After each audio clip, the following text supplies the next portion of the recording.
नमस्ते महोदय। नमस्कारः महोदय।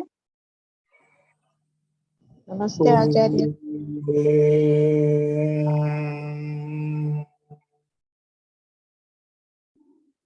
सहनावतु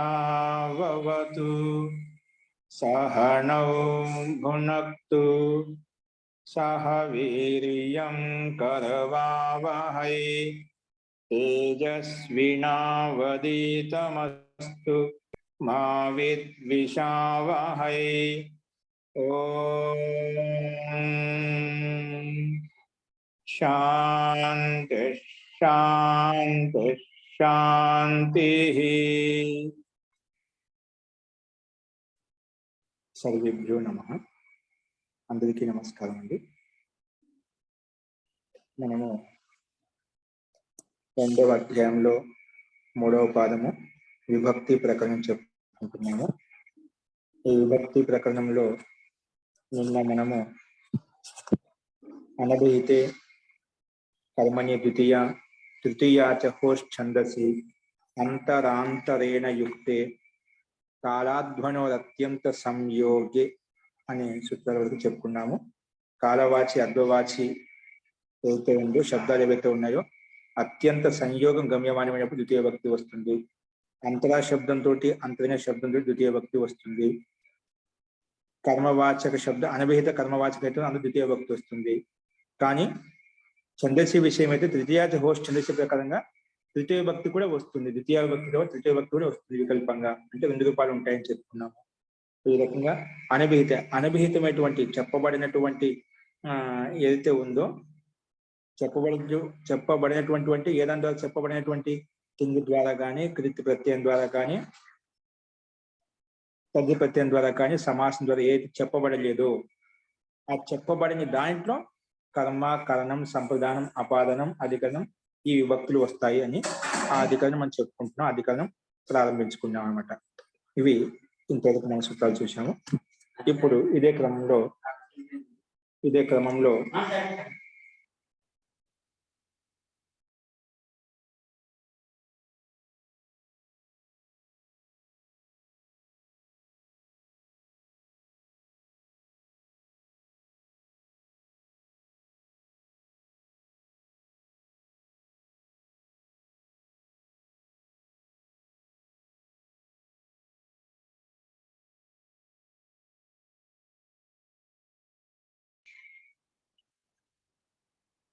ఫస్ట్ నెక్స్ట్ ఇదే క్రమంలో చూడండి. నెక్స్ట్ సూత్రం వచ్చేసి అపవర్గే తృతీయ. ఏంటండి? అపవర్గే తృతీయ అదే చూద్దాం. అపవర్గే సప్తమి భక్తి ఏకవచనము, అపవర్గే సప్తమి భక్తి ఏకవచనము, తృతీయ ఇది ప్రథమ విభక్తి ఏకవచనం అన్నమాట. ఇప్పుడు దీని అనువృత్తి వస్తుందని పైనుంచి కాలాధ్వనో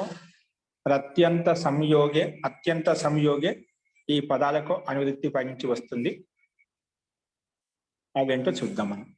చూడండి స్లైడ్ కనిపిస్తుంది. అపవర్గే సప్తమి భక్తి ఏకవచనము, తృతీయ ప్రథమ విభక్తి ఏకవచనము. అనువృత్తి వచ్చేసి కాలాధ్వనో అత్యంత సంయోగే. ఇది మన అనువృత్తి పైన తెచ్చుకుంటున్నాము. అర్థం వచ్చేసి అపవర్గే గమ్యమానే. అపవర్గం గమ్యమానమైనప్పుడు కాలాధ్వనో కాలవాచి అద్వవాచి అయితే ఉందో కాలాధ్వనో అత్యంత సంయోగ గమ్యమానమైనప్పుడు తృతీయ విభక్తిని భవతి, తృతీయ విభక్తి వస్తుంది. కాలవాచి అద్వవాచి గమ్యమానమైనప్పుడు ఏమవుతుంది? తృతీయ విభక్తి వస్తుంది. అంటే పై సూత్రం చెప్పింది కాలవాచి అద్వవాచి ఉంటే ఎప్పుడు అత్యంత సంయోగం ప్రాప్తమైనప్పుడు ఏం చెప్పుకున్నాము? ద్వితీయ విభక్తే వస్తుంది. ఇప్పుడు నెలంతా తింటున్నాడు, నెలంతా చదువుతూ ఉన్నాడు. మార్గమంతా 2 మైళ్ళు అంటే 3 కిలోమీటర్ వరకు కూడా ఆ మార్గం అంతా చదువుతూ ఉన్నాడు. అలాగా మార్గంతో కాలంతో అత్యంత సంయోగం ఉంది. అలాంటి అర్థంలో మనము కాలవాచి శబ్దము అద్వవాచి శబ్దం అయితే ఉందో ద్వితీయ విభక్తి వస్తుంది చెప్పాం. ఇక్కడేమంటున్నారు చూడండి. అపవర్గే గమ్యమానే. ఇప్పుడు అపవర్గం అంటే మనం గమనించాలి. ఇక్కడ అపవర్గే గమ్యమానే అపవర్గ్య గమ్యమానే అపవర్గ్య గమ్యమానే అంటే అపవర్గం అంటే ఇప్పుడు ఇక్కడ ఏదైనా ఒక క్రియకి సమాప్తి అయినప్పుడు ఒక ఫలం ఏదైతే లభిస్తుందో దాన్ని అపవర్గం అంటాం. అంటే ఒక కర్మ చేసిన తర్వాత ఫల ప్రాప్తి అవుతుందని అపవర్గం అంటాం. అంటే ఫల ప్రాప్తి పొందినప్పుడు, ఫలాన్ని పొందినప్పుడు అంటే క్రియాకి సమాప్తి होने पर फल भी मिल जाए దాన్ని అపవర్గం అంటాం. ఓకేనా? క్రియ ఒక పని అయిపోయిన తర్వాత ఇంకైతే ఫల ప్రాప్తి ఏదైతే కలుగుతుందో అటువంటి దాన్ని అపవర్గం కింద చెప్పుకున్నామట. చూడండి, ఇప్పుడు అపవర్గ్య గమ్యమాని అంటే ఫలప్రాప్తి గమ్యమానమైనప్పుడు, అంటే ఒక కర్మ చేసిన దానికి ఫలప్రాప్తి వెంటనే కలిగిందన్నమాట. ఆ కర్మ ఫలితం వెంటనే సిద్ధించింది. అటువంటి సిద్ధి గమ్యమానమైనప్పుడు అపవర్గ్య గమ్యమానే కాలాధ్వనో కాలవాచి అత్యంత సంయోగ తృతీయ భక్తి భవతి. ఒకవేళ అపవర్గవాచి గమ్యమానమైనప్పుడు అక్కడ అద్వవాచి చెప్పారు. ఇక్కడేంటి? ఒకవేళ అపవర్గం అంటే క్రియా సమాప్తమైన తర్వాత ఏదో ఫలప్రాప్తి కలుగుతుందో అలాంటి సందర్భం, అలాంటి ప్రకరణం వస్తే అటువంటి అత్యంత సంయోగం ఉన్నప్పటికీ కూడా ఇక్కడ మాత్రము తృతీయ భక్తి వస్తుంది అని చెప్పి శృతి చెప్పినది. ఓకేనా? అపవర్గ్య గమ్యమానే కాలాధ్వనో అత్యంత సంయోగే తృతీయ భక్తి వస్తుంది అని మనకు ఈ శృతి ద్వారా చెప్పుకున్నాం. ఉదాహరణ వచ్చేసి మాసేన అనువాకో అధీతః మాసేన అనువాకః అధీతః సంవత్సరేణ అనువాకో అధీతః. ఇదేంటి? కాలవాచి ఉదాహరణ చూపించదు. అద్వవాచి క్రోషేణ అనువాకో అధీతః యోజనేన అనువాకో అధీతః. ఇక్కడ మనం అపవర్గం ఎలా తీసుకోండి? మాసేన అనువాక అధీత అంటే మాసమంతా అనువాకం చదివినప్పుడు, ఏదైనా ఒక వేద పాఠం పారాయణ చేసినప్పుడు, వేదాన్ని వెళ్ళి వేసినప్పుడు, ఇప్పుడు మనం ఏదైనా పండితులు బ్రాహ్మణులు పిలిపిస్తేనా విశిష్టమైన సందర్భాల్లో, విశిష్టమైన యాగాల్లో, విశిష్టమైన పూజా విధానంలో, పండగలు పబ్బనాలు వచ్చినప్పుడు కొంత పండితులు పిలిపించి ఈ మాసమంతా మనకు వేద పారాయణ చేస్తూ ఉంటామట. అట్లాగా వాళ్ళకు ఈ మాసమంతా వేద పారాయణ చేస్తేనా, చతుర్వేద పారాయణ చేస్తే, ఋగ్వేద పారాయణం, యజుర్వేద పారాయణం చేస్తే వస్తుంది. ఆ మాసం చదివితే వాళ్ళకి ఒక వేతనం అంటూ ఉంటుంది, ఒక దక్షిణ ఉంటుందన్నమాట. అట్లా అది ఆ మాసం అంతా చదివినప్పుడు అయితే వాళ్ళకి ఫలప్రాప్తి కలిగిందన్నమాట. ఆ మాసం అంతా వేద పారాయణ చేసినందుకు అక్కడ యజమానులు, అక్కడ బ్రాహ్మణులు, ఆ బ్రాహ్మణులకు, ఆ వేద పండితులకు అనువాకం చదివినందుకు, ఆ వేదం చదివినందుకు ఆ మాసం అయిపోయిన తర్వాత వాళ్ళకి దక్షిణ కూడా ఇస్తాం, వాళ్ళకి వేతనం కూడా ఇస్తామన్నమాట. అది ఫలప్రాప్తి, అది అపవర్గం అన్నమాట. అపవర్గాన్ని చాలా అర్థాలు ఉన్నాయి. ఇక్కడ ఈ సందర్భంలో ఇది తీసుకోబడింది అన్నమాట. సో అందుకే మాసే అనువాక అధిత, మాసం అంతా కూడా అనువాక అధీనం చేశాడు. కానీ ఇక్కడ ఏంటి? ఫలప్రాప్తి సందర్భం అంట. మాసం అంతా చదివాడు కంటే అతనికి ఏదో ఫలప్రాప్తి అక్కడ ఉండే యజమానులు ఆ బ్రాహ్మణుడికి, ఆ వేద పాఠకులకి ఇస్తున్నారు అన్నమాట. కాబట్టి ఇక్కడ అపవర్గ గమ్యమానమైంది కాబట్టి అత్యంత సంయోగం ఉన్నప్పటికీ కూడా ఇక్కడ ద్వితీయ భక్తి రాలేదు. అందుకే మాసేన అనువాకో అధిత. పైన చెప్పినాము మాసం అధీత అనువాక, ఆ రకం చెప్పుకున్నాం. అక్కడ అనువాక మాసం అధీత చెప్పుకున్నాం. ఇక్కడేమో మాసం ద్వితీయ భక్తి వచ్చింది. అనువాక అంటే వేదాన్ని మాసం అంతా కూడా నెలంతా చదువుకున్నా చెప్పు. ఇక్కడేమంటున్నాం అంటే మాసేన అనువాక అధీత అని చెప్పి చెప్పుకున్నాం. అలాగే సంవత్సరం అంతా అనువాకం చదివామట. సంవత్సరం ద్వారా అంతా కూడా అనువాకం చదివాడు కాబట్టి ఈ రకంగా సంవత్సరైనలో తృతీయ భక్తి వచ్చిందన్నమాట. నెక్స్ట్ అద్వవాచి క్రోషేణ, ఇక్కడ తృతీయ భక్తి వచ్చింది. క్రోషేణ అనువాకో అధిత. క్రోషం అంటే 3 మైళ్ళు అని చెప్పాను. సో 3 మైళ్ళు అంటే 3 కిలోమీటర్లు. 3 కిలోమీటర్ల వరకంతా అనువాక చదువుతూనే వెళ్తున్నాడు. ఆ మార్గం అంతా మొత్తం ఆ మార్గం అయిపోయిన తర్వాత చదువుతున్నా. అంటే కాలం అత్యంత సంయోగం ఉంది. ఉన్నప్పటికీ కూడా ఆ మాసం మార్గం అంతా చదువుతూ ఆ కర్మ చేస్తూ ఉండడం వలన అతనికి ఫలప్రాప్తి వచ్చింది. అది నేర్చుకునేది వారికి కంఠస్థమై ఉండొచ్చు, లేదా అలా చదవడం వల్ల అతనికి ఏదైనా ఫలప్రాప్తి కలిగి ఉండొచ్చు. ఫలప్రాప్తి యొక్క సందర్భం కాబట్టి ఇక్కడ తృతీయ భక్తి ఇవ్వబడింది. కాబట్టి క్రోశేన అనువాకో అధీత, యోజనే అనువాకో అధీత. అంటే యోజనం అని కూడా క్రోశం ఎలాగని యోజనం అని కూడా కొన్ని మైళ్ళను యోజనం అంటాం. కొన్ని యోజనాల దూరం వెళ్తే, అంటే కొన్ని మైళ్ళ దూరం వెళ్తే మీకు ఇలాంటి మార్గం వస్తుందని చెప్తూ ఉంటాం అన్నమాట. యోజనం అన్న క్రోశం ఉన్న మార్గాన్ని సూచించేటువంటి శబ్దాలు అన్నమాట. కాబట్టి ఇక్కడ మనకి ఎలా తెలుస్తుందంటే మనకి ఇక్కడ ఉండే వాక్యాన్ని బట్టి అర్థం చేసుకోవాలి. ఇది ఈ రకంగా క్రోషేణ తృతీయ భక్తిలో ఉంటే అది ఖచ్చితంగా ఫల ప్రాప్తి అపవర్గ విషయంలో చెప్పబడుతుంది. అక్కడ ద్వితీయ భక్తి కనిపించిన కొన్ని సామాన్య కాలవాచి అద్వవాచిలో తీసుకోబడుతుంది చెప్పి మనకు వాక్య ప్రయోగాన్ని బట్టి మనం అర్థాన్ని డిసైడ్ చేసుకుంటాం అనమాట. ఇది ఈ సూత్రం యొక్క అభిప్రాయము. ఇక్కడ యువక్తి ఎక్కడ వచ్చింది అది మనం గమనించాలి. ఇక్కడ రూపసిద్ధి కన్నా రూపసిద్ధి తర్వాత మనకి ఎలా వస్తే అక్కడ స్పష్టమవుతుంది. ఇక్కడ మాసేన అని తృతీయ భక్తి కనిపిస్తుంది మనకు. అనువాక హదిత సంవత్సరైన ఇక్కడ తృతీయ భక్తి, క్రోషేణ ఈ తృతీయ భక్తి, యోజనేన ఇక్కడ తృతీయ భక్తి వచ్చిందన్నమాట ఈ సూత్రం ప్రకారంగా. ఎందుకు అపవర్గం గమ్యమానమైంది కాబట్టి. అస్తు గురువు గారు,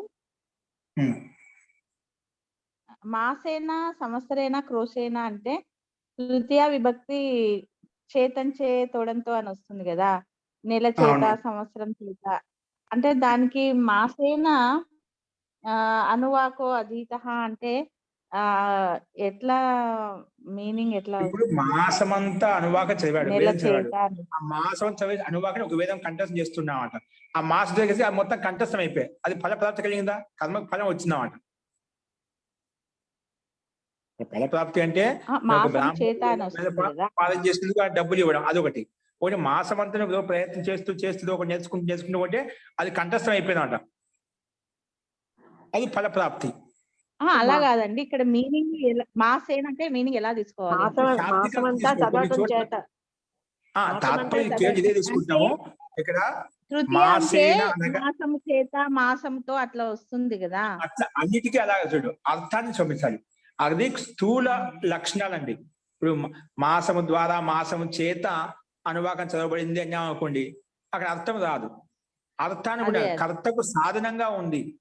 మాసం అంతా అనేది మనకేం చెప్పాను మీకు మన అన్ని రిపీట్ చేశాను. కర్త అంటే స్వతంత్రంగా ఉండేవాడిని కర్త అంటాం. ఆ కర్తకైతే అత్యంత ఇష్టంగా ఉందో, కర్తకైతే అత్యంత ఇష్టమైంది దానికి కర్మ అని చెప్పాం. అదే కర్తకైతే అత్యంత సాధనంగా ఉందో దానికి కరణం అంటాం. అలా అర్థాన్ని బట్టి తీసుకోవాలి. అవి ఒక స్థూల లక్షణాలు చెప్పాం. అన్నిటికీ దాని ప్రకారం వెళ్ళినా అనుకోండి, మనం దాన్ని పోల్చి చూసినాం అనుకోండి కష్టం అవుతుంది. అర్థాన్ని కూడా అవి ఒక స్థూల ఉదాహరణ కొండ గుర్తులుగా మనం చెప్పుకున్నామట. మెయిన్ దాదాపుగా దాని ప్రకారంగా ఉంటాయి. అదే ముఖ్య లక్ష్యం కాదు, మెయిన్ అర్థాన్ని పట్టుకోవాలి. చెప్పేదా కర్తకి ఇష్టమైంది కర్మ, ఆ కర్తకి ఏదైతే అత్యంత సహాయపడుతుంది దానికి కరణం అంటామో. కర్త ఒక పని ద్వారా ఎవరైతే సంతోషపడుతుందో దానికి సంప్రదాయం పేరు. కర్తం ఏదైతే వేరవుతుందో దానికి ఏదైతే ఎక్కడి నుంచి వేరవుతుందో దానికి అపాదానం పేరు, ఆధారానికి అధికారం పేరు. అలా చెప్పుకున్నాడు. ఆ అర్థాన్ని బట్టి చూసుకోవాలి. ఇక్కడ క్రోషేణ అనువాక అధీత, క్రోశమంతా ఇక్కడ మాసేన అనువాక అధీత అంటే మాసమంతా చదవడానికి ఆ మాసం ఆయనకు సాధనంగా ఉపయోగపడ. తక్కువ రోజులు అనుకోండి చదువుకోలేకపోయేవాడు. తక్కువ రోజులు ఉంటే మాసం అంతా టైం దొరికిందన్నమాట చదువుకోవడానికి, నేర్చుకోవడానికి. అందుకే మాసం ద్వారా అనువాకం చదవాలంటే ఆ మాసం చదివిన అది ఇక్కడ సాధనంగా ఉపయోగపడింది అన్నమాట. ఎవరికి సాధనంగా ఉపయోగపడింది? కాలం. ఏంటండి ఏమాత్రం వస్తుంది గురువు గారు? ఆ మాసం అంటే మాసం అంతా అని. ఆ అంటే పెట్టినప్పుడు ఒకసారి యాడ్ చేసినప్పుడు మాసం అంతా అని అర్థం. అది కూడా ఆ మాసం అనువాకు అధీత అని కూడా అనొచ్చా? అనొచ్చండి. అక్కడ వేరే అర్థాలు వేరే సందర్భంగా తీసుకోవాలి. ఇక్కడ ఆ మాసం అంటే ఇక్కడ మనకు తృతీయ అపమార్గే తృతీయ అన్నారు కాబట్టి మాసేనా అంటే ఇక్కడ ఎందుకు చెప్పబడి వచ్చిందంటే ఇది అపవర్గ సందర్భంలో ఫల ప్రాప్తి సందర్భం అంటే కర్మ చేసేదానికి ఫల ప్రాప్తి కలిగితే అటువంటి సందర్భంలో మనం తృతీయ భక్తి పెట్టుకోవచ్చు. పై చెప్పిన ప్రకారం అక్కడ ఫల ప్రాప్తి అనే నియమం లేదు అంట. ఫల ప్రాప్తి కాదు, ఊరిక నెల వరకు చదువుతూ ఉన్నాడు, ఆ నెల వరకు కాలంతో సంయుక్తంగా ఉన్నాడు కాబట్టి దానికి ఆ కాలవాస శబ్దంలో ద్వితీయ భక్తి వచ్చిందన్నమాట. ఇక్కడ ఒక విశిష్టమైన నియమం చెప్పాడు. అది ఆ నెల అంతా చదువుతూ ఉన్నప్పుడు ఆ ఫల ప్రాప్తి కలిగింది అంటే నేర్చుకునేందుకు ఆ కర్మ ఫలితం కూడా వచ్చింది అనుకోండి, అటువంటి సందర్భంలో తృతీయ భక్తి కూడా పెంచుకోవచ్చు. ఆ మాసం ద్వారానే అతనికి ఫల ప్రాప్తి కలిగింది అన్నమాట. ఆ నెల ద్వారా చదవడం వల్లనే, ఆ నెల అంతా చదవడం, ఆ నెల చేతనే అతనికి ఫల ప్రాప్తి కలిగింది. ఆ నెల సమయం లేకపోతే అతనికి ఫలం కలిగేది కాదు. ధన్యవాదాలు. చేతనే అంటే ఫల ప్రాప్తి కలగడానికి ఆ మాసం చేత ఈయన కలిగింది, అది కారణం అయిపోయింది అన్నమాట. ఓకేనా? ఆ నెల టైం లేకపోతే నేర్చుకునేవాడు కాదు, అది సాధనంగా ఉపయోగపడుతుంది. ఓకే, ఈ రకంగా అర్థం చేసుకోండి. అర్థమైంది. ఆచార్య ధన్యవాదాలు. జీ రాజలక్ష్మి గారు. వరలక్ష్మి వరలక్ష్మి గారు. మాసమంతా చదవటం చేత ఫలప్రాప్తి కలిగిందని చెప్పొచ్చు కదా, తృతీయ వచ్చింది. చెప్పొచ్చు, మాసం అంతా చదవటం అట్లే చెప్పొచ్చు. మాసం చేత మాసం చేత మాసమంతా చదవటం చేత ఫలప్రాప్తి కలిగింది, అప్పుడు తృతీయ కనబడుతుంది. జీ అది చెప్పుకో, మాసం అంత చదవటం చేత ఫలప్రాప్తి కలిగింది. ఫలప్రాప్తి కలిగింది అంటే సార్ నీలవేణి గారికి అదే అభిప్రాయం అన్నమాట. అలా ఎలా చెప్తామని చెప్పి జీ చెప్పొచ్చింది. అదే తాత్పర్యం అదే. ఇక్కడ మాసం చదవటం ఫలప్రాప్తి కలిగింది, అటువంటి సందర్భంలో తృతీయ భక్తి వచ్చింది. అందుకే తృతీయ కల్పిస్తుంది, ఫలప్రాప్తి కూడా కలిగిందని చెప్పి మనం అర్థం చేసుకుంటాం. ఓకే, నీలవేణి గారు స్పష్టమైందే? అర్థమైంది గురువు గారు, ధన్యవాదాలు. ఓకే అండి, నెక్స్ట్ చూడండి. తృతీయ భక్తులు అపవర్గం అంటే ఇక్కడ ఫల ప్రాప్తిలో ప్రతితమైనప్పుడు అది అద్వవాచి మార్గవాచి అయినప్పటికీ కూడా కాలవాచి అద్వవాచి అయినప్పటికీ కూడా ద్వితీయ భక్తి కాదు తృతీయ భక్తి వచ్చింది. ఇది మనం చెప్పుకున్నాం. నెక్స్ట్ చూడండి.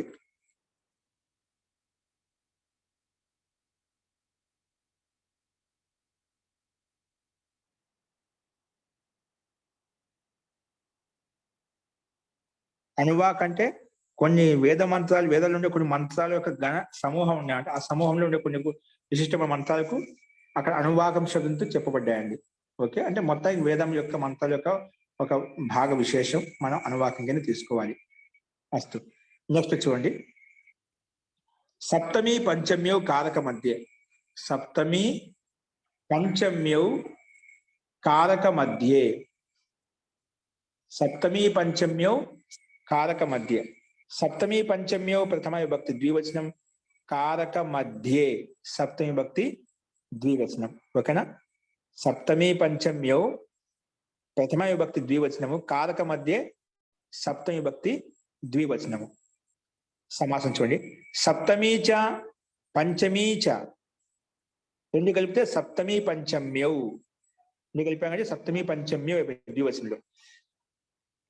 ఇది ఇతరేతర యోగ ద్వంద్వ సమాసం. మరి కారక మధ్య అంటే ఏమిటి? దానిని కూడా విడదీసుకుంటూ చెప్పుకుంటున్నాం. కారకయోరు మధ్య, కారక మధ్య. కారకయోరు అంటే రెండు కారకాల మధ్యన, కారకయోరు అంటే రెండు కారకాల రెండు విభక్తులకు మధ్యన. కారకం అంటే విభక్తి, విభక్తి అంటే కారకం. అది గుర్తుపెట్టుకో, రెండు ఒకదాని కూడా పూరకాలు. కారకం అంటే విభక్తి, విభక్తి అంటే కారకం, కారకం అంటే కర్మకారకం, కర్మ అంటే ద్వితీయ విభక్తి. అలాగా కారకయోరు మధ్య, కారక మధ్య అంటే కారకాల మధ్యన ఏదైతే ఉందని కారక మధ్య అంటాం. తస్మిన్ కారక మధ్యే దాన్నే పదవిభాగంలో చెప్పిన విధంగా సప్తమి విభక్తి షష్ఠి విభక్తి తీసుకెళ్ళాం. తస్మిన్ సప్తమి విభక్తి తీసుకెళ్ళాం. తస్మిన్ కారక మధ్యే. కారకయోరు మధ్య, కారక మధ్య. కారక షష్ఠి విభక్తి ద్వివచనం విడిగొట్టాం కాబట్టి దీన్ని షష్ఠి తత్పురుష సమాసం చెప్పాం. రామయో అలాగా కారకయో మధ్య, రెండు కారకాలకు మధ్య ఏదైతే ఉందో దాన్ని కారక మధ్య. రెండు కారకాలకు రెండు విభక్తులకు మధ్య ఏదైతే ఉందో దాన్ని కారక మధ్య అంటామంట. అస్తు, అనువృత్తి చూడండి. కాలాధ్వనో అనే పదానికి అనువృత్తి వస్తుంది. ఇప్పుడు దీని యొక్క అర్థం గమనించండి. కారకయోరు మధ్యే అనే రెండు కారకాలకు మధ్యన, కారకయోరు మధ్యే యౌ కాలాధ్వనౌ ఏవైతే కాలవాచి అద్వవాచి ఉన్నాయో, యౌ కాలాధ్వనౌ తద్ వాచిభ్యాం శబ్దాభ్యాం. ఏంటి? తద్ వాచిభ్యాం శబ్దాభ్యాం అంటే ఆ కాలవాచి అద్వవాచి శబ్దాలు ఏవైతే ఉన్నాయో ఆ శబ్దాలతోటి తద్ వాచిభ్యాం శబ్దాభ్యాం సప్తమీ పంచమ్యౌ విభక్తి భవతః. సప్తమి మరియు పంచమి ఈ రెండు విభక్తులు వస్తాయి. సప్తమి పంచమి ఈ రెండు విభక్తులు వస్తాయి. సప్తమి పంచమ్య విభక్తి భవతాయి ఈ రెండు విభక్తులు వస్తాయి. ఎప్పుడు? రెండు కారకాలకు మధ్యన ఏదైతే కాలవాచి శబ్దము అద్వవాచి శబ్దం ఏవైతే ఉన్నాయో ఆ శబ్దాలతోటి తద్వాచిభ్యాం శబ్దాభ్యాం అంటే ఆ రెండు శబ్దాలతోటి అద్వవాచి కాలవాచి శబ్దాలతోటి ఏమొస్తుంది? సప్తమి పంచమ్య విభక్తి భవత. అంతకన్నా ముందు తృతీయ విభక్తి చెప్పుకున్నాము, ఒకవేళ అపవర్గం గమ్యమానం అయితేనా. అంతకన్నా ముందు కాలవాచి అద్వవాచి అంటే ద్వితీయ విభక్తిని చెప్పుకున్నాం. ఇక్కడ ఏమంటున్నాం? ఏ రెండు కారకాల మధ్యన అయితే అద్వవాచి కారవాచి శబ్దం వచ్చాయనుకోండి, అటువంటి శబ్దాలతోటి రెండు కారకాలకి మధ్య రావాలి. రెండు కారకాల మధ్యన వచ్చింది అద్వవాచి కారవాచి శబ్దాలు ఏవైతే ఉన్నాయో ఆ శబ్దాలతో మాత్రం సప్తమి పంచమి, సప్తమి భక్తి పంచమి భక్తి రెండు విభక్తులు వస్తాయండి. సప్తమి పంచమ్య విభక్తి భవతః, విభక్తి హరి హరి హరయ, విభక్తి విభక్తి అనే ద్వితీయ భక్తి ప్రథమ విభక్తి ద్వివచనం అండి. ఇక్కడ ద్వివచనం ఉంది. సో పంచమ్య విభక్తి భవతః. ఓకే, ఇది దీని యొక్క అభిప్రాయం. ఏం చెప్పేసి సూత్రము, ఒకవేళ రెండు కారకాలకు మధ్యన అంటే రెండు విభక్తులకు మధ్యన కాలవాచి శబ్దం కానీ అద్వవాచి శబ్దం కానీ ఉంటే గిన, కాలవాచి శబ్దము అద్వవాచి శబ్దం ఉంటే ఏమవుతుంది, ఆ రెండు శబ్దాల నుండి సప్తమి భక్తి లేదా పంచమి భక్తి వస్తాయి, రెండు భక్తులు వస్తాయని చెప్పి చెప్పుకున్నాం. ఓకేనా. ఇక్కడ అత్యంత సంయోగి అనుమతి రాలేదు చూడండి, ఓన్లీ కాలవాచి అద్వవాచే, సంయోగం అని చెప్పలేమాట. ఓకే, సో అదేవిధంగా ఇక్కడ ఉదాహరణ ఇచ్చారు చూడండి. అద్య దేవదత్తో భుక్త్వా ద్వేహే భోక్త. అద్య అంటే ఈరోజు దేవదత్త భుక్త్వ తిని, ద్వేహే అంటే 2 రోజుల తర్వాత భోక్త మళ్ళీ తింటాడు. భోక్త ఇది భవిష్యత్ కాలం, అనద్యతన భవిష్యత్ కాలం అంటే రేపు ఎల్లుండి జరగబోయే భవిష్యత్ కాలం అంట. ఇది లుట్టు లకారం అండి. లుట్ లకారం యొక్క ప్రయోగం మనం చెప్పుకున్నాం. లట్ లకారం మనం 10 లకాలు చెప్పుకున్నాం. రచన చెప్పుకున్నాం. లట్టు లోటు లట్టు లిట్టు లుట్టు లిట్టు లేటు లోటు లంగు లింగు లిరుంగు లింగు లిరింగు అని చెప్పి అట్లా 10 రకాలు ఉన్నాయి ఆకారాధిక్రమంలో. ఆ ఈ ఉ ఉరు లిరు ఏ ఓ అలా వస్తాయి. అలాగే మళ్ళా లట్టు లిట్టు లింగు లుంగు లిరింగు ఇలాగా మొత్తం ఈ 10 రకాలలో ఇక్కడ ఉండే లుట్టు లకారం ఏంటి, అనద్యతన భవిష్యత్ కాలం అంటే ఇదో భవిష్యత్ కాలం, రేపు వెళ్ళి జరిగే భవిష్యత్ కాలం అన్నమాట.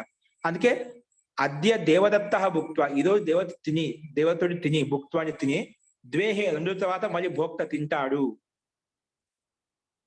2 కారకాలు ఏంటి అది చూద్దాం. ద్వేహే భోక్త్వ, అలాగే అద్య దేవదత్త భుక్త్వ ద్యాహాద్ భోక్త. ద్వేహే సప్తమి భక్తి చూడండి, ద్వి అహ ద్వేహే అయిపోయింది, సప్తమి భక్తి వచ్చింది. అలాగే ద్వి అహ ద్వ్యాహాత్ ఇది పంచమి భక్తి వస్తుంది. సప్తమి పంచమి భక్తి ఎందుకు చెప్పాం కదా, 2 భక్తులు వస్తాయని. అంటే ఈ రోజు దేవతని ద్వ్యాహాత్ 2 రోజుల తర్వాత మళ్ళీ తింటాడు.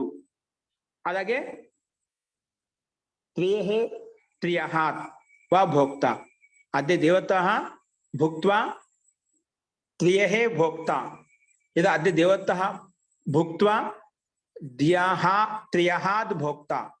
అలాగా మనం విగ్రహవాక్యం పైన చెప్పిన విధంగా ఇదే విధంగా అర్థం చేసుకుంటాం. ఇక్కడ ద్వేహే ఇది సప్తమి విభక్తి, ద్వ్యహాద్ ఇది పంచమి విభక్తి. సప్తమి పంచమి విభక్తి 2 విభక్తులు మనకు కనిపిస్తున్నాయి. ఇక 2 కారకాల మధ్య అంటే ఏమిటి, 2 కారకాల మధ్య అంటే ఇక్కడ దేవదత్త ఒక కారకము,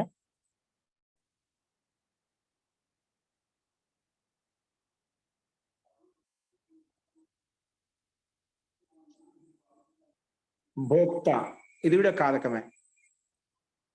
కానీ కారకం ఇది భోక్త అనేది ఏంటి, లుట్ లకారం యొక్క రూపము. కాబట్టి అస్తు అద్య దేవదత్తో భుక్తో ద్వేహే భోక్త అంటే ఈరోజు దేవత తిని 2 రోజుల తర్వాత మళ్ళీ తింటాడు. అద్వక ఇహస్తో इयम विश्वास क्रोश लक्ष्य विद्यते, यहाँ पर स्थित यह बाण चलाने वाला कोस भर लक्ष्य को बीनता है। अस्तु क्रोशात लक्ष्य विद्यते।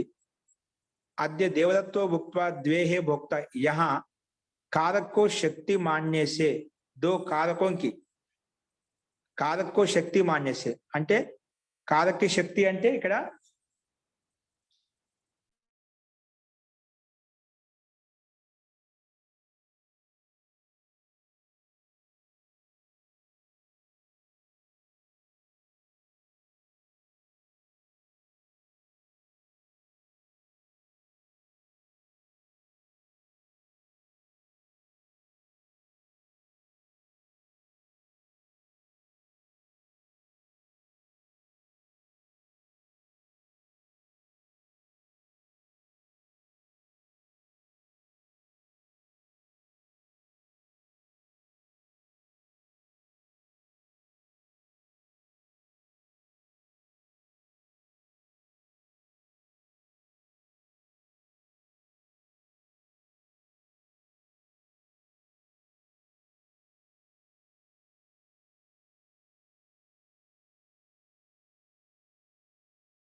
ఇది క్షమ్యతామండి.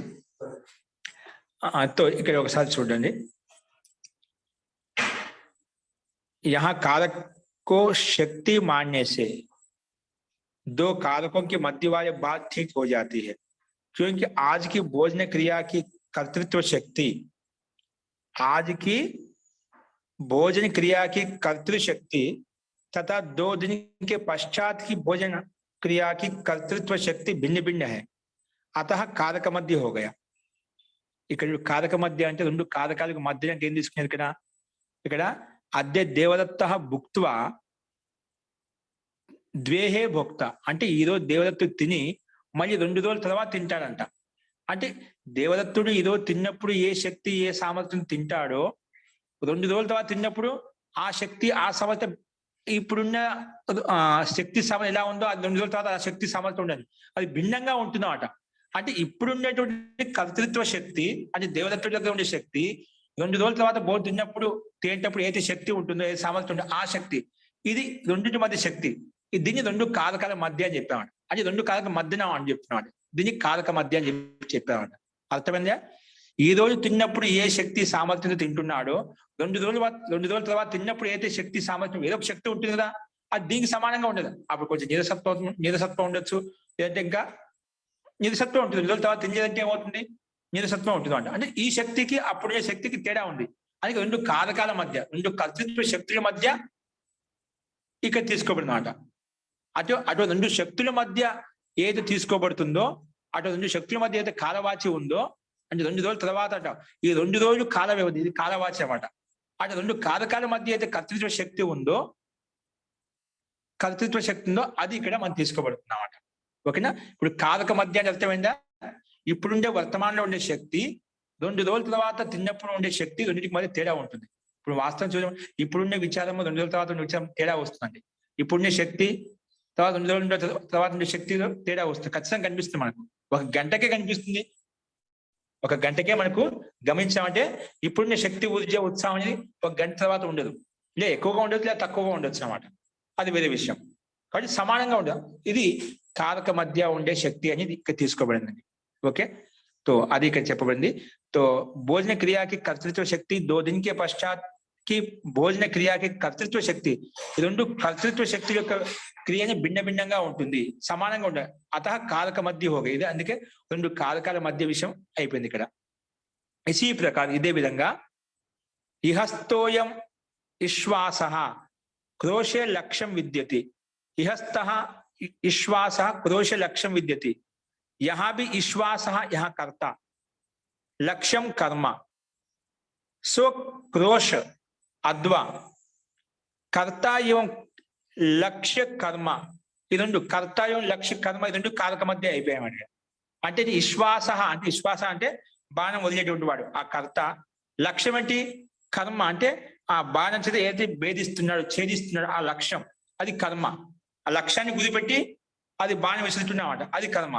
అంటే కర్త కర్మ ఇది 2 కర్త కారకం కర్మ కాదు, 2 కారకాలు కదా, అది 2 కారకాల మధ్య కర్తృత్వ శక్తి, ఇది ఇక్కడ తీసుకోవాలి.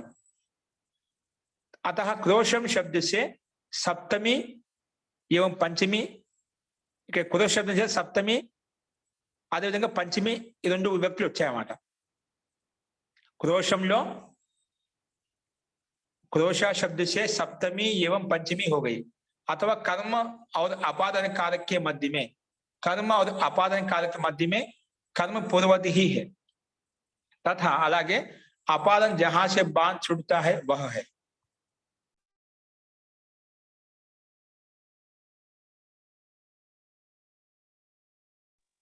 అపాదనం అంటే ఎక్కడి నుంచి బాణం వదులుతామో అది అపాదనం అంటే. ఇప్పుడు చెప్పిన అపాదనం అంటే ఎక్కడి నుంచి వేరే అవుతుందో దానికి అపాదనం అని పేరు. ఇప్పుడు ఉదాహరణ ఒకసారి గమనించండి. ఇప్పుడు అర్థమైందా? అద్య దేవదత్తో భుక్త్వా ఇది ఒక క్రియ, ద్వేహే భోక్త 2 రోజుల తర్వాత మళ్ళీ తింటాడు, ఇది అంటే ఇప్పుడు ఉంటాయి అని చెప్పి చెప్పబడింది. ఇది కారక శక్తి. నెక్స్ట్ అందుకే ఇక ద్వేహే త్రేహే అని చెప్పి 2 ఉదాహరణలు మనకు కనిపిస్తున్నాయి అన్నమాట. 2 రోజుల తర్వాత అన్నప్పుడు అక్కడ సప్తమి భక్తి వచ్చింది అన్నమాట. అలాగే 3 రోజుల తర్వాత తింటాడు అనే విషయం ఇదే విధంగా అర్థం చేసుకోవాలి. అద్వవాస ఇహస్తోయం విశ్వాస క్రోశే లక్ష్యం విద్యతి. క్రోశ అంటే క్రోశ దూరం అంటే ఒక చెప్పినప్పుడు మైల్ దూరం, ఆ లక్ష్యం ఛేదించాలన్నమాట. లేదా క్రోశాత్ లక్ష్యం విద్యతి. క్రోశాతన్య క్రోషన్య అర్థం ఒకే విధంగా ఉంటుంది, విభక్తిని బట్టి ఇక్కడ అర్థం పూర్తిగా మారిపోదు. ఇప్పుడున్నటువంటి కర్త యొక్క లక్ష్యము ఏదైతే ఉందో ఆ లక్ష్యంలో సప్తమి పంచమి రెండు విభక్తులు వస్తాయి అని చెప్పుకున్నా. అంటే క్రోషం ఇది అద్వవాచి మార్గవాచి కాబట్టి ఇక్కడ సప్తమి విభక్తి వచ్చింది. క్రోష అది కూడా అద్వవాచి కాబట్టి సప్తమి పంచమి రెండు విభక్తుల ఉదాహరణ చూసాము. అలాగే ముందు కాలవాచి కాబట్టి ద్వేహ ఒక కాలం, 2 రోజుల కాలము. త్రేహ ఇది 3 రోజుల కాలం. కాలవాచి కాబట్టి ఆ కాలవాచి శబ్దం అయితే దాంట్లో సప్తమి, అందులో పంచమి విభక్తి పెట్టుకుంటాం. మార్గవాచి శబ్దం అయితే ఉందో అందులో పంచమి, అందులో సప్తమి విభక్తి పెట్టుకుంటాం. అది ఇక్కడ గమనించాలి. అందుకే క్రోష మార్గవాచి, కాలవాచి ద్వేహే త్రేహే. అందుకే ఆ శబ్దంలో సప్తమి పంచమి రెండు ఉదాహరణ చూసామండి. ఇది ఈ రకంగా అర్థం చేసుకోవాలి. రెండు కారకాల మధ్య ఉన్నప్పుడు అక్కడ సప్తమి పంచమి రెండు విభక్తులు వస్తాయి అని చెప్పి ఇక్కడ మహర్షి పాణి ఇక్కడ మనకి ప్రస్తావించారండి. అస్తు, ఇందులో ఎవరికైనా సందేహం చెప్పండి. ఇప్పుడు స్పష్టమేనండి. రెండు కారకాల మధ్య ఉండే శక్తి ఏదైతే ఉందో అటువంటి సందర్భంలో ఆ సప్తమి పంచమి రెండు విభక్తులు వస్తాయి అని చెప్పుకున్నాం. అది రెండు ఉదాహరణ మనం చూసాం. ఆ కారక మధ్య ఏంటంటే ఇప్పుడు ఉండే కర్తృత్వ శక్తి తర్వాత ఉండే కర్తృత్వ శక్తిలో తేడా ఉంటుంది, భిన్నత ఉంటుంది. అది రెండు కారకాల మధ్య ఉండే శక్తి కాబట్టి ఇక్కడ సప్తమి పంచమి యొక్క ఉదాహరణ మనం చూసాం. అలాగే అద్వవాచులు కూడా ఇదే విధంగా మనం చూసామండి. అస్తు, నెక్స్ట్ చూడండి. ఇందులో సందేహం ఉందా ఇంకా? ఓకే మహోదయ, అద్వవాచి దగ్గర రెండు కారకాలు ఏంటవి? రెండు కారకాలు ఎట్లా ఉన్నాయి? ఇహస్థ ఇది క్రియాపదం. అయం విశ్వాస, అయం విశ్వాస కర్త, క్రోషం కర్మ, లక్ష్యం విద్యతి. క్రోధం లక్ష్యం అంటే రెండు కర్మలే అండి ఇవి. క్రోషము లక్ష్యం రెండు కర్మలే ఇక్కడ. కాబట్టి అక్కడ లక్ష్యం అనేది కర్మ సామాన్యంగా కర్మని ద్వితీయ ప్రకారంగా ద్వితీయ భక్తి చేస్తుంది అక్కడ. ఓకేనా? ఈ సూత్రం ప్రకారంగా మనము సప్తమి పంచమి భక్తి పెట్టుకున్నాం. కర్మ అయితే ఉందో కాలవాచి ఉండాలి. అద్వవాచి మన కాలవాచి అద్వ శబ్దం ఏంటి? క్రోషమే, లక్ష్యం కాదు. లక్ష్యం కర్మ. కానీ అద్వ మార్గాన్ని తెలిపే శబ్దం ఏంటి? కాలం తెలిపే శబ్దం ఏంటి? అద్వవాచి కాలవాచి శబ్దం అయితే ఆ శబ్దంలో సప్తమి పంచమి భక్తులు వస్తాయి. కానీ రెండు కారకాలకు మధ్యలో ఉండేటువంటి స్థితి మనం తీసుకోవాలి. అది మనకి గమనించాలి. రెండే కదా సప్తమి పంచమి. ఏంటండి? క్రోషే ఉంది, క్రోషే లక్ష్యం విద్యతి, సప్తమి భక్తి. లక్ష్యం విద్యతి, క్రోషాత్ పంచమి. ఓకే. అక్కడ ద్వేహే సప్తమి, ద్వ్యాహాద్ పంచమి. 2 రోజులు అంటున్నా కదా, అది కాలవాచి, 2 రోజుల కాలము. క్రోషం అనేది అద్వవాచి, మార్గవాచి. ఓకేనా? అందులో సప్తమి భక్తి మనం పెట్టుకున్నాం. అలాగే పంచమి రెండు భక్తులు రెండు ఉదాహరణ ఇలా ఉంటాయి, రెండు కనిపిస్తూ ఉంటాయని చెప్పి మనకు ప్రయోగం రెండు ఉంటాయని చెప్పి రెండు చూపించామండి. ఇది దీని యొక్క అభిప్రాయం. అస్తు, నెక్స్ట్ చూడండి. నెక్స్ట్ వచ్చేసి కర్మ ప్రవచనీయాయుక్తే ద్వితీయయా. ఏంటండి? కర్మ ప్రవచనీయాయుక్తే ద్వితీయయా అనే సూత్రం మనం చెప్పుకున్నాము. కర్మ ప్రవచనీయాయుక్తే ద్వితీయయా ఇదేమంటుందంటే చూడండి. కర్మ ప్రవచనీయాయుక్తే ఇది సప్తమి భక్తి ద్వివచనం. కనిపిస్తున్న స్లైడ్. కర్మ ప్రవచనీయాయుక్తే ద్వితీయయా అనేది ద్వితీయ ప్రథమ విభక్తి ఏకవచనము. కర్మ ప్రవచనీయాయుక్తి అనేది సప్తమి విభక్తి ఏకవచనం. కర్మ ప్రవచనీయాయుక్తి అనేది సప్తమి విభక్తి ఏకవచనం అనమాట. ఓకే, ఇక్కడ చూడండి సమాసం చూడండి. ఈ రెండు పదాలు భిన్న భిన్నంగా ఉన్నాయి. కర్మ ప్రవచనీయాయుక్తి చాలా శబ్దం ఉన్నాయి, అందుకే విశాలంగా ఉంది శబ్దం. ఆ శబ్దం అంటే చూద్దాం సమాసం ద్వారా. కర్మ ప్రవచనీయై యుక్తం. కర్మ ప్రవచనం అంటే మనకు పేరు పెట్టుకున్నాం. ప్రారంభంలో 1వ 2వ పాదంకి గతి సంధ్య ప్రకారం 1వ అధ్యాయానికి 3వ పాదం 2వ పాదం చెప్పుకున్నాం. గతి సంధ్య, కర్మ ప్రవచన సంధ్య, నిపాత సంధ్య ఆ ప్రకరణంలో. తో కర్మ ప్రవచనీయై యుక్తం, దాన్ని కర్మ ప్రవచనీయ యుక్తం అంటే కర్మ ప్రవచనీయతో యుక్తమై ఉండాలన్నమాట. కర్మ ప్రవచనీయ అనే దాంతో యుక్తమై ఉండాలి, అంటే సంధ్యతో యుక్తమై ఉండాలన్నమాట.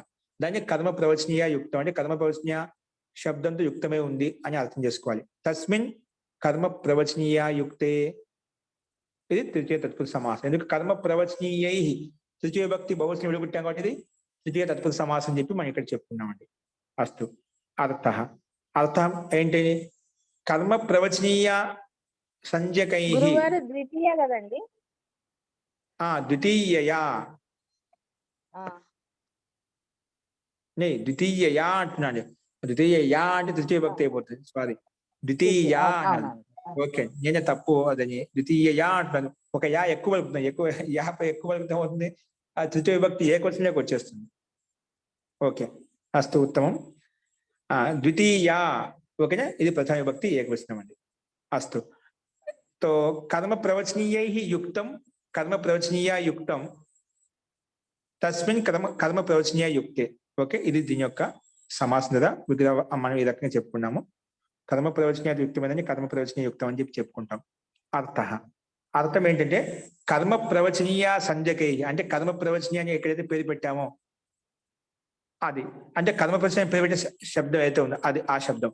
కర్మ ప్రవచనీయ సంజ్ఞకై శబ్దై, కర్మ ప్రవచనీయ సంజ్ఞకై శబ్దై అంటే కర్మ ప్రవచనీయ సంజ్ఞ పేరు పెట్టే శబ్దాలు ఏవైతే ఉన్నాయో ఆ శబ్దాలతోటి అర్థం. కర్మ ప్రవచనీయ సంజ్ఞకై శబ్దై యుక్తే అంటే శబ్దాలతో కర్మ ప్రవచనీయ అని పేరు పెట్టిన శబ్దం అయితే ఉందో ఆ శబ్దంతో ద్వితీయ విభక్తి భవతి. ఆ శబ్దంతో ద్వితీయ విభక్తి వస్తుందంట. అంటే ఏ దానికైతే కర్మ ప్రవచనీయ సంజ్ఞ పేరు పెట్టామో ఆ శబ్దై యుక్తే, ఆ శబ్దంతో యుక్తమైనప్పుడు ఏమవుతుంది? ద్వితీయ విభక్తి వస్తుంది. ఏమొస్తుంది? ద్వితీయ విభక్తి వస్తుందని చెప్పారు. అంటే కర్మ ప్రవచన సంజ్ఞ శబ్దంకి ఆ శబ్దాలకు యోగంలో అంటే ఏదైతే ఉందో అంటే ఆ కర్మ ప్రవచనీయ సంజ్ఞ పేరు పెట్టాం కదా, ఆ శబ్దంతో ఏ శబ్దం అయితే ఉందో ఆ శబ్దం యొక్క యోగంలో ద్వితీయ భక్తి వస్తుందన్నమాట. అదే చూడండి, ఇక్కడ సంహితాం చూడండి, ఉదాహరణ ఇచ్చారు. కర్మ ప్రవచనీయ సంజ్ఞకై శబ్దై, కర్మ ప్రవచనీయ సంజ్ఞ పేరు శబ్దాలు ఏవైతే ఉన్నాయో ఆ శబ్దాలు యుక్తి అని శబ్దాలతోటి ద్వితీయ విభక్తి, ఆ శబ్దాలు ద్వితీయ విభక్తి వస్తుందన్నమాట. ఉదాహరణ ఏంటి? శాకల్యస్య సంహితాం అనుప్రావర్షత్, శాకల్యస్య సంహితాం, శాకల్యస్య సంహితాం అనుప్రావర్షత్, శాకల్యస్య సంహితాం అనుప్రావర్షత్ అని ఇక్కడ చెప్పబడిందన్నమాట. ఇక్కడ ఉదాహరణలో అనుప్రావర్షత్ ఉంది కదా, క్రియాపదం అనుప్రావర్షతి. ఇక్కడ అనులక్షణే అనే శబ్దం చేత అనుకి కర్మ ప్రవచన సంజ్ఞ చెప్పబడిందండి. ఏంటి? శాకల్యస్య సంహితాం అనుప్రావర్షత్. అను అంటే ఏంటి? ఇక్కడ అను అనే శబ్దానికి ఏం పేరు పెట్టామో అనులక్షణే, 1వ అధ్యాయం 4వ పాదం చెప్పుకున్నామాట. అనులక్షణే అని సూత్రంలో లక్షణ ద్యోత్యే అనుశబ్దస్య కర్మ ప్రవచనీయ సంజ్ఞా భవతి అని చెప్పి చెప్పుకున్నామాట. అంటే అను శబ్దానికి అను అనే ఉపసర్గ ఏం పేరు పెట్టామో కర్మ ప్రవచనీయ సంజ్ఞ అని పేరు పెట్టాం. ఓకేనా? అది కర్మ ప్రవచన సంజ్ఞ శబ్దం ఏ యుక్తమైంది? సంహితాం అనే శబ్దం యుక్తంగా ఉంది ఆ శబ్దంతో. కర్మ ప్రవచనీయ శబ్దంతో ఏ శబ్దంతో యుక్తమైందో ఆ శబ్దంలో ద్వితీయ భక్తి వస్తుంది. ఇక్కడ శాకల్యాచార్యస్య అంటే శాకల్యాచార్య యొక్క మతానుసారంగా సంహితాం సంహిత అంటే వేదం యొక్క శాఖ విశేషాన్ని ప్రావర్షత్ చెప్పాడనమాట. ప్రావర్షత్ అంటే దీని యొక్క అర్థం ఈ రకం తీసుకోవాలి. సంహితాంలో ద్వితీయ వ్యక్తి ఇది అనుశబ్దం యొక్క అను అనే కర్మ ప్రవేశ శబ్దానికి సంయుక్తంగా ఉంది. యుక్తంగా ఉంది అంటే అందులో సంహితాంలో ద్వితీయ భక్తి పెట్టుకున్నామండి. అది మనం ఇక్కడ గమనించాలి. ఓకేనా? సో సంహితాం అనేది ఇక్కడ ద్వితీయ భక్తి వచ్చిందన్నమాట. కాబట్టి కర్మ ప్రవచనీయ సంజ్ఞకై శబ్దై యుక్తే ద్వితీయ విభక్తి భవతి. ద్వితీయ భక్తి ఎందుకు వచ్చింది? సంహితాం అనే శబ్దానికి వచ్చింది. ఎందుకు వచ్చింది? అను అనే సంహితాం అను సంహితను ప్రావసి చెప్పాడు. శాకల్యస్య ఆచార్యస్య మతానుసారంగా సంహితాం అను ప్రావర్షత్. ఓకేనా, దాన్ని ప్రారంభించేలా చెప్పాడు అనే అర్థంలో మనం తీసుకుంటామంట. ఈ రకంగా సంహితాం అనే పదం ఎవరితో అంటిపెట్టుకుని ఉంది? అను శబ్దంతో అంటిపెట్టుకుంది. సంహితాం అను ప్రావర్షత్. ఏది అనుప్రావర్శం చేశాడంటే సంహితను. కాబట్టి అను శబ్దము, అను అనే కర్మ ప్రవేశ శబ్దము సంహిత శబ్దంతో యుక్తంగా ఉంది కాబట్టి ఆ యుక్తమైన శబ్దంలో ద్వితీయ భక్తి పెట్టుకుంటాము. అది ఇక్కడ మనం అర్థం చేసుకోవాలి. అందుకే ఇక్కడ సంహితాంలో ద్వితీయ భక్తి ఏకవచనం. సంహిత శబ్ద స్త్రీలింగము, అందుకే స్త్రీలింగం కాబట్టి ద్వితీయ భక్తి ఏకవచనంలో సంహితాం అని వచ్చింది అన్నమాట. అస్తు, ఇది దీని యొక్క అభిప్రాయం. ఇందులో సందేహం ఉందా? ఓకే, నెక్స్ట్ చూడండి. యహాసే కర్మ ప్రవచనీయ యుక్తి కూడా అనువదిత మళ్ళీ వస్తుంది. 11వ సూత్రం వరకు వస్తుందంట. అదేంటో చూద్దాం. 9వ సూత్రం చూడండి. యస్మాత్ అధికం యస్య చ ఈశ్వర వచనం.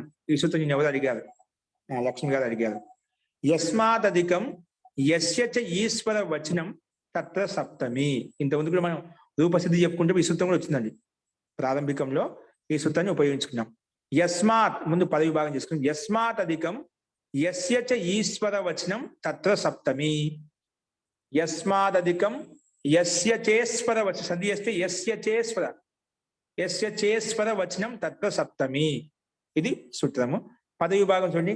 యస్మాత్ పంచమ విభక్తి ఏకవచనం, అధికం ప్రథమ విభక్తి ఏకవచనం, యస్య షష్ఠి విభక్తి ఏకవచనం, చ అవ్యయపదం, ఈశ్వర వచనం ఇది ప్రథమ విభక్తి ఏకవచనం అన్నమాట.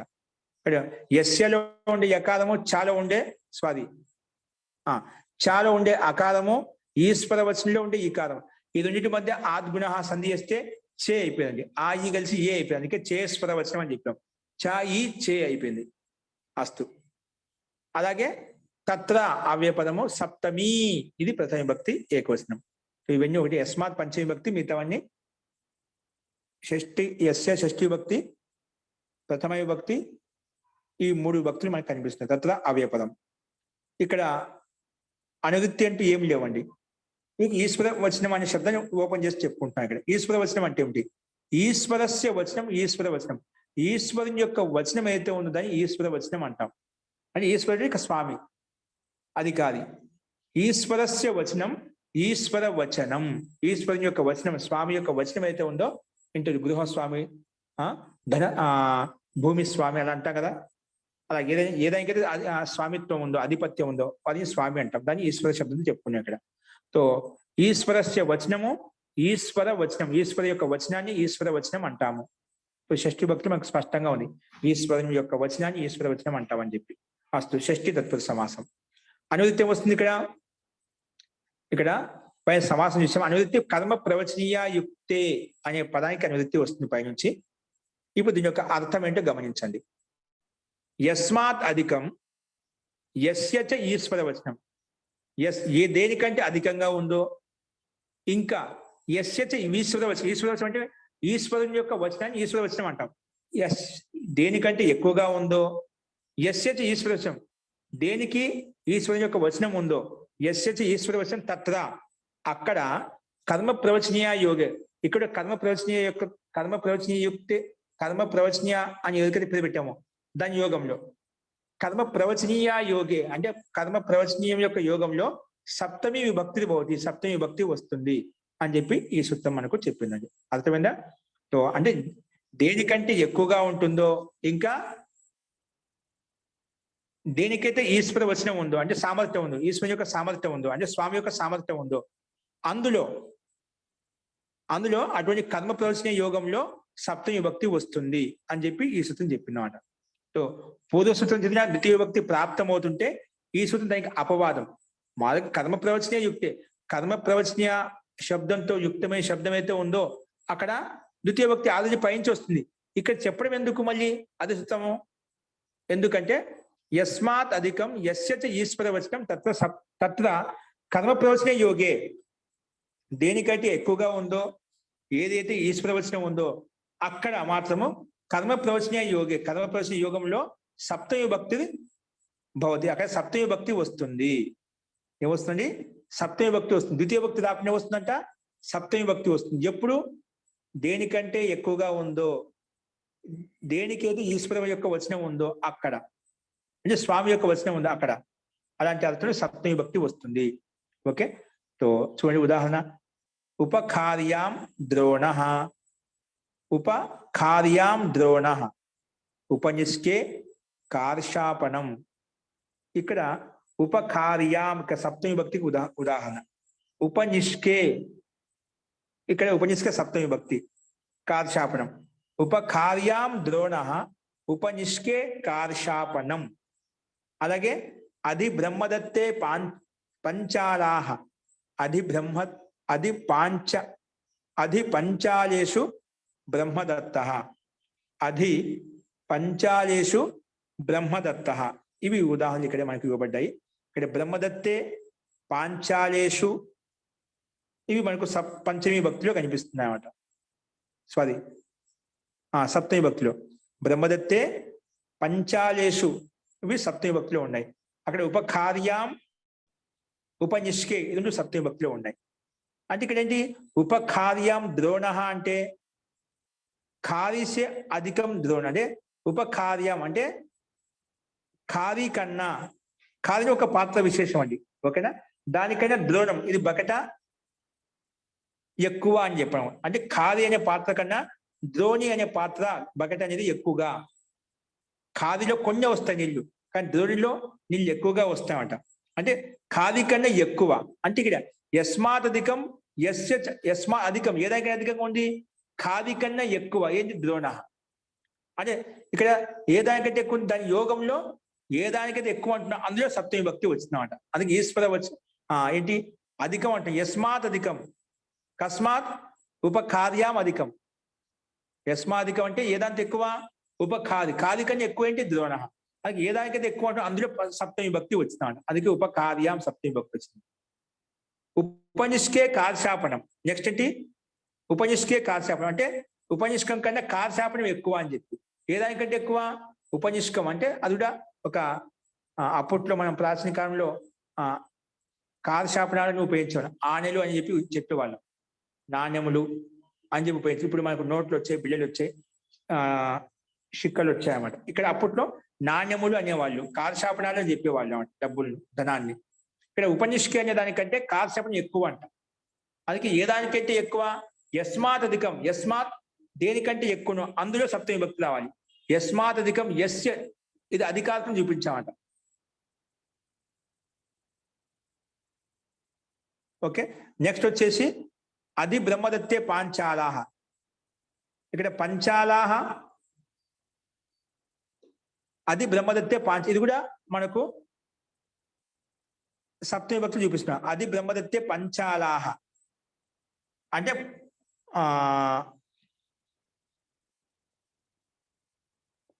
అంటే పాంచాల కన్నా బ్రహ్మదత్తుడి కన్నా పాంచాలు ఎక్కువగా. అంటే పాంచాల దేశంలో నివసించేటువంటి నగరవాసులు ఎవరుతున్నారో వాళ్ళు ఎక్కువ, బ్రహ్మదత్తుడు కంటే పాంచాల నివాసులు వాళ్ళు ఎక్కువ అనే అర్థంలో.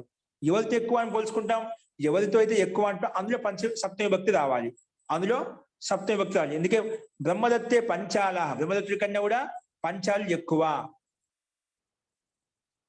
పాంచాల కన్నా బ్రహ్మదత్త ఎక్కువ. ఇక్కడ బాగా తిప్పి చెప్పేవాడ, అది పంచాలేసి బ్రహ్మదత్వ, అంటే పాంచాల కన్నా బ్రహ్మదత్వ ఎక్కువ. అది ఎవరితో పోలిస్తున్నాం, ఎవరికంటే ఎక్కువ అంటున్నాం అందులో పంచమి భక్తి రావాలి. యస్మాత్ అధికం, యస్య ఈశ్వర వచనం, దేనికైతే వచనం ఈశ్వర వచనం ఉంటుందో అక్కడ ఇది తీసుకోవాలన్నమాట. ఇక్కడ మొత్తానికి ఈశ్వర వచనం అంటే ఏమిటి, అధిరీశ్వరే అనే సూత్రం కర్మ ప్రవచన సంధ్య వస్తుంది. ఈశ్వర వచనం ఎక్కడైతే ఉంటుందో అక్కడ కర్మ ప్రవచనీయ ఉంటుందో అని. ఎందుకంటే మనం చెప్పి యస్మాత్ అధికం యస్య ఈశ్వరం తత్త కర్మ ప్రవచనీయ యోగే, కర్మ ప్రవచనీయ అంటే కర్మ ప్రవచనీయ అని ఎవరికైతే పెట్టామో దాని యోగంలో సప్తమి భక్తి వస్తుంది. ఓకేనా, దాని యోగంలో సప్తమి భక్తి వస్తుంది అన్నమాట.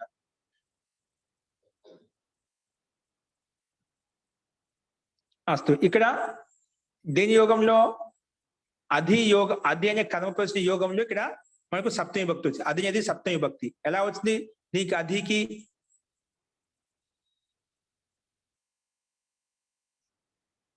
అధి అనే పదానికి కర్మ ప్రవచన సంధ్య ఎలా వచ్చిందంటే అధిరీశ్వరే, అధి తథా బ్రహ్మదత్తే మే అధికి అధిరీశ్వరేసే కర్మ ప్రవచన సంధ్య పైన కనిపిస్తుంది.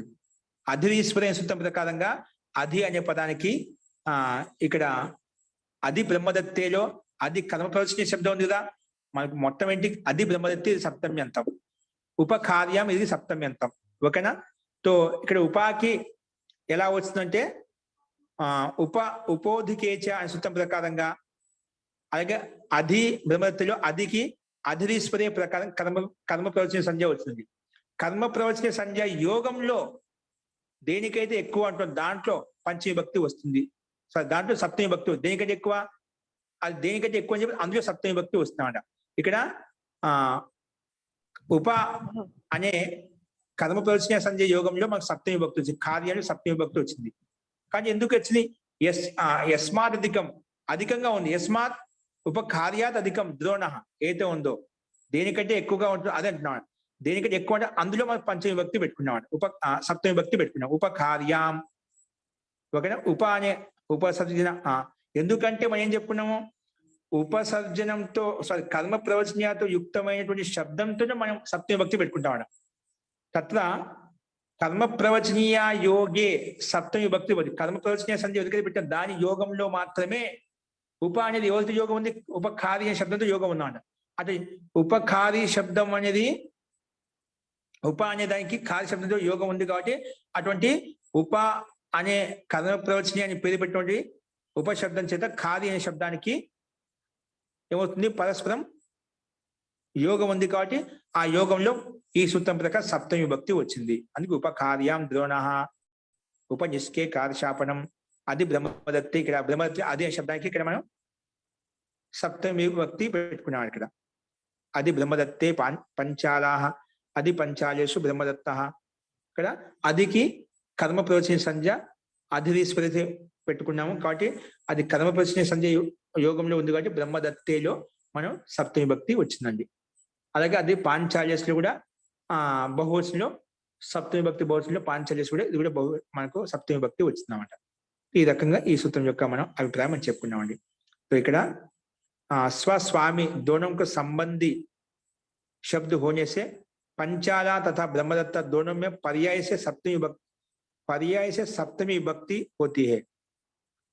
पर्याय అంటే ఇక్కడ స్వస్వామి సంబంధం చేత, అంటే స్వస్వామి సంబంధం అంటే ఏమిటి, రెండుకి పరస్పర సంబంధం అట. రెండుకి సంబంధం ఉంది కాబట్టి పంచాల బ్రహ్మదత్త दोनों में पर्याय सप्तमी विभक्ति అయిపోయింది. పంచాలు సప్తమి విభక్తి, బ్రహ్మదత్తిలో సప్తమి విభక్తి వచ్చింది. మళ్ళా మహోదయ ఇక్కడ పంచాల దేవదత్తకి అధీన అని అది దేవదత్తే పంచాలాహకి అర్థం ఇచ్చారు. తర్వాత అది పంచాలేషు దేవదత్త అంటే పంచాలోంక దేవదత్తు స్వామి హై అని ఇచ్చారు. ఇక్కడ అధిరీశ్వరే సూత్రం దగ్గర అక్కడ అర్థం ఇచ్చారు. దగ్గర ఇచ్చారా 1:496 1:496 దగ్గర. అదే ఇక్కడ అధి యోగంలో మనకు పంచాల యోగంలో ఏంటి, స్వస్వామి సంబంధం అన్నమాట. బ్రహ్మదత్తకి పాంచాలకి సంబంధం ఉన్నాయి. ఇక్కడ కాదికి ద్రోణకి ఏ విధంగా సంబంధం ఉందో అదే ఇక్కడ బ్రహ్మదత్త పంచాలకి సంబంధం ఉన్నాయి. పరస్పరం ఇది స్వస్వామి సంబంధం ఉందన్నమాట. అందుకే ఇక్కడ స్వస్వామి సంబంధం ఉంది కాబట్టి అక్కడ కర్మ ప్రవచన ఎవరికైతే సంబంధం అక్కడ ఏదైతే కర్మ ప్రవచన శబ్దంతో యుక్తమైన దాంట్లోనే మనం సప్తమి భక్తి పెట్టుకోవాలి.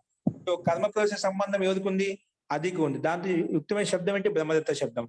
ఇక్కడ ఉపానేదానికి కర్మ ప్రవచన సంధ్య, దాంతో యుక్తమైన శబ్దం ఏంటి, ఖాది శబ్దం. కాబట్టి అందులోనే మనం సప్తమి భక్తి తెచ్చుకున్నామట. అందుకే అది బ్రహ్మదత్తే పంచాలాహ అది పంచాలేషు బ్రహ్మదత్త. ఓకే అండి. సో అదే పరస్పర సంబంధం ఉంది కాబట్టి ఇక్కడ ఈ సూత్రం ప్రకారం మనం సప్తమి భక్తి తెచ్చుకున్నాం. అందుకే రెండు మనకు కనిపిస్తున్నాడు, రెండు ఉదాహరణలు సప్తమి భక్తి కనిపిస్తుంది. ఇందాక శాకల్యస్య సంహితాయాం అనుప్రావర్షత్ అన్నారు కదా, ఇక్కడ దానికి అర్థం శాకల సంహితాకే సమాప్త హోతే హి వర్షా హుయి అని ఇచ్చారు అర్థం. అక్కడ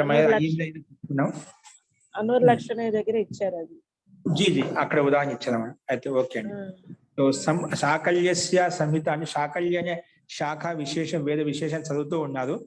ఆ చదువుతూ ఆ సంహిత అంటే వేదాన్ని చదువుతూ ఉంటే అది అయిపోయేసరికి అంటే వర్షం కూడా వర్షం అయిపోయింది. కూడా వచ్చి వర్షం అంటే అది అయిపోయింది, నిర్వాహకం అయిపోయింది, అక్కడ వర్షం స్టార్ట్ అయింది అన్నట్టుగా, వర్షం కూడా వచ్చేసింది అన్నట్టుగా. అవును. జీ అలాగా ఇంతకుముందు కూడా ఉదాహరణ చెప్పుకున్నట్టు మనం అప్పుడే ఆ సందర్భంలో అస్తుతి. దీని యొక్క అభిప్రాయం ఇక్కడ అణు అనేది కర్మ ప్రదర్శన చేయడం, దాని యోగంలో ఏది యుక్తమైన దానికే ఇక్కడ ద్వితీయ భక్తి వచ్చింది. ఇక్కడ సంహిత యుక్తమైనగా సంహిత ద్వితీయ భక్తి వచ్చింది. ఇక్కడ మనకు యస్మాదధికం యశ్చ ఈశ్వర వచనంలో తత్వ సప్తమి ప్రకారంగా బ్రహ్మదత్ అది అనే కర్మ ప్రదర్శన శబ్దంతో బ్రహ్మదత్త శబ్దము యుక్తంగా ఉంది. అలాగే ఉప అనే కర్మ ప్రదర్శన యుక్తమైన శబ్దం ఉపశబ్దము ఖాళీ అనే శబ్దం యుక్తమైనది కాబట్టి అందులో సప్తమి భక్తి పెట్టుకున్నాం. ఓకే, సో ఈ రకంగా మనం ఈ సూత్రాన్ని మనం చూసామండి. అస్తు ఉపోదికేచ్చ ప్రకారంగా కర్మ ఉపశబ్ద కర్మ ప్రదర్శన సంధ్య, అధిరీశ్వరే ప్రకారంగా అధికి కర్మ ప్రదర్శన సంధ్య మనం అర్థం చేసుకోవాలి. అస్తు.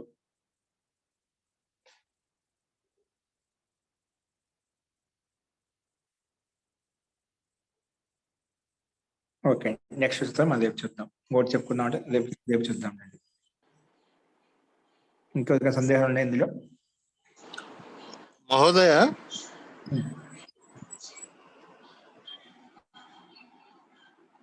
మహోదయ చెప్పండి శోభనాద్రి గారు.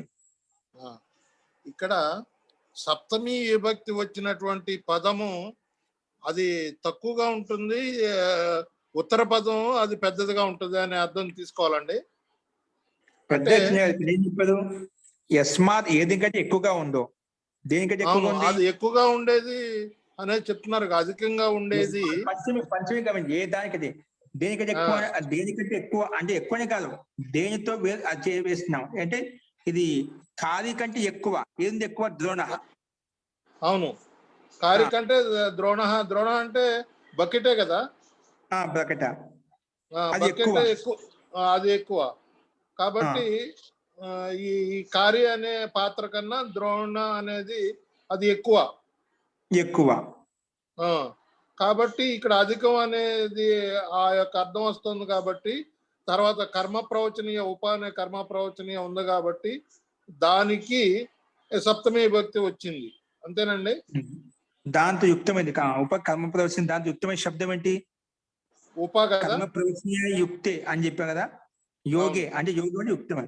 అది ఉప శబ్దంతో యోగంగా ఉండేది కార్య శబ్దమే, అందుకే అందులో సప్తమి భక్తి. అవును, కాబట్టి అది ఇక్కడ సప్తమిలో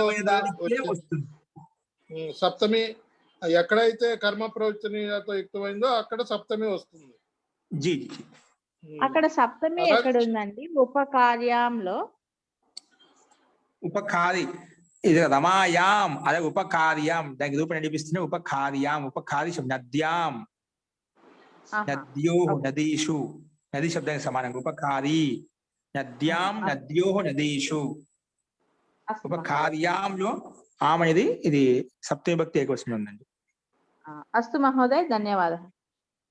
అలాగే రెండో ఉదాహరణలో ఉపనిష్కే కార్షాపణం అన్నారు కదండి. దీని అర్థం అసలు ఏంటండి? ఉపనిష్కే కార్షాపణం అంటే అర్థం ఏంటి? ఉపనిష్కం ఒక ద్రవ్య విశేషం అండి. ఇప్పుడు కార్షాపణం మన డబ్బు ధనానికి ఒకప్పుడు కార్షాపణాలు ఉండేవి, ఉపనిష్కాలు ఉండేవి అన్నమాట. ద్రవ్యవాచకం ధనవాచకం శబ్దం అంట. నాణ్యములు ఇప్పుడు విలువైంది దానికంటే దీనికంటే ఇది ఎక్కువ విలువైంది. ఈ నాణ్యం కంటే ఈ నాణ్యం ఎక్కువ అని చెప్పడం. అక్కడ అది ఉప అనే కర్మ దాంట్లో యుక్తమైంది కాబట్టి అక్కడ వచ్చింది. శబ్దానికి నిష్క్రియ యుక్తమైనది, అందులో సప్తమి భక్తి పెట్టుకున్నాం. అవును, సరిపోయింది. ఇక్కడ తర్వాత మూడోది అది బ్రహ్మదత్తే పంచాలాహ అని అన్నారు కదండి. ఇక్కడ అదే కర్మ ప్రవేశం బ్రహ్మదత్తో యుక్తమైనది, అది బ్రహ్మదత్తే. దీని అర్థం ఏమొస్తుందండి? అది బ్రహ్మదత్తే పంచాలాహ అంటే ఇప్పుడు ఏం చెప్పండి? అది ఏమర్థం ఇవ్వబడింది? స్వామి ఈశ్వర వచనం అన్నాడు కదా, అదేమైనా వస్తుందా ఇక్కడ? ఈశ్వర వచనం అంటే ఈశ్వర వచనం అంటే ఇక్కడ అధిరీశ్వరే ప్రకారం ఈశ్వర వచనం అంటే స్వామి వచనం. అదే స్వామి వచనం. ఇక్కడ దీని అర్థం ఏమొస్తుంది అసలు? ఈ ఉదాహరణ యొక్క అర్థం అది బ్రహ్మదత్తే పంచాలాహ. పంచాలాహ అంటే అది బహువచనంలో ఉంది కదండి. పంచాల దేవదత్తకే అధీన్ హై, అది దాని అర్థం. అంటే పంచాల అనేవాళ్ళు దేవదత్తుని యొక్క ఆధీనంలో ఉన్నారు. అది దేవదత్తుడి యొక్క ఆధీనంలో ఉన్నారు. వారి యొక్క ఆధీనంలో ఉన్నారు. ఆధీనంలో ఉన్నట్టు ఎక్కువ అంటే ఇప్పుడు ఈయన స్వామి అయ్యాడు అనమాట, వాళ్ళకి స్వామి అయ్యాడు. స్వామి అయ్యాడు అనమాట. పంచాలలో ఆధీనం అంటే దేవదత్తుడు స్వామి ఈశ్వరవచనం అయిపోతుంది. అదే ఆయన స్వామి అయ్యాడు కాబట్టి స్వామి భావంలో వచ్చింది. మరి 4వ ఉదాహరణలో కూడా అదే భావం వస్తుంది కదా? సేమ్ అదే భావం వస్తుంది ఇక్కడ అదే భావం వస్తుంది. అదే ఇక్కడ ఏమీ మార్పు లేదు. అప్పుడు పాంచాలకు దేవత్వ స్వామి ఏదైనా అంటే మరి సప్తమి భక్తి చెప్పినప్పుడు పాంచాల రక్కు అని వస్తుందా? వాళ్ళ ఎందు అని కదా? పంచాలు ఎందుకు దేవతతో వాళ్ళకి అంటే అన్నిటి అర్థానుగుణంగా ఒకసారి మనం తీసుకుంటాం. పాంచాలు ఎందుకు దేవత్ పాంచాలు ఇంకా దేవత్ స్వామి హే అంటే దేవదత్తుడు అంటే ఇక్కడ బ్రహ్మదత్తుడనే ఇచ్చాడు ఇక్కడ ఎగ్జాంపుల్. బ్రహ్మదత్తుడనే దేవతనే, అది కేవలం ఉదాహరణ మాత్రము, నామవాచకము. అదే దీనికంటే పాంచాల్లో కన్నా కూడా దేవతత్వ స్వామి దీనిలో వీళ్ళకంటే వీళ్ళ ఆధీనంలో ఉండాలని చెప్పి దీన్ని అక్కడ మార్చి చెప్పబడ్డాయి. కాబట్టి పాంచాల శబ్దంలో మనం బహుశా తీసుకున్నామన్న పాంచాలేషు దేవదత్త. ఇక్కడ పాంచాల శబ్దం తిరిగిచ్చబడింది అన్నమాట. ఇక్కడ అది కర్మ ప్రవచనతో యుక్తి మీద కూడా దానికి మనం సప్తమి తీసుకున్నాము. స్వామి వస్తున్నాడు. ఎవరు స్వామి? ఇక్కడ దేవదత్త స్వామి. ఇప్పుడు పంచాలు సప్తమి భక్తి వచ్చినది, ఈ పంచాలకు స్వామి అయిపోయామట. అక్కడ పైనేమో పాంచాల దేవదత్త యొక్క ఆధీనంలో ఉన్నాడు కాబట్టి అక్కడ దేవదత్త స్వామి అయిపోయాడు. ఇక్కడ పంచాల స్వామి అయిపోయాడు.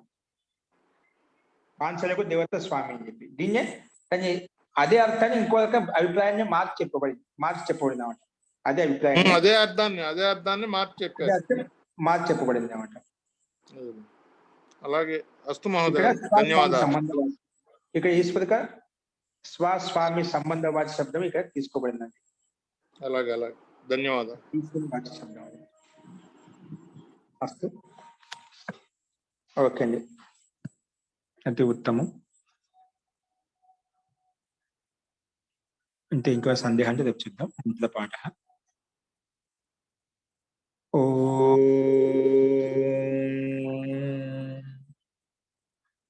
సర్వే భవంతు సుఖినః, సర్వే సంతు నిరామయాః, సర్వే భద్రాణి పశ్యంతు, మా కశ్చిత్ దుఃఖభాగ్ భవేత్. ఓం శాంతి శాంతి శాంతి. సర్వేభ్యో నమః. అందరికీ నమస్కారం అండి. నమస్కారం.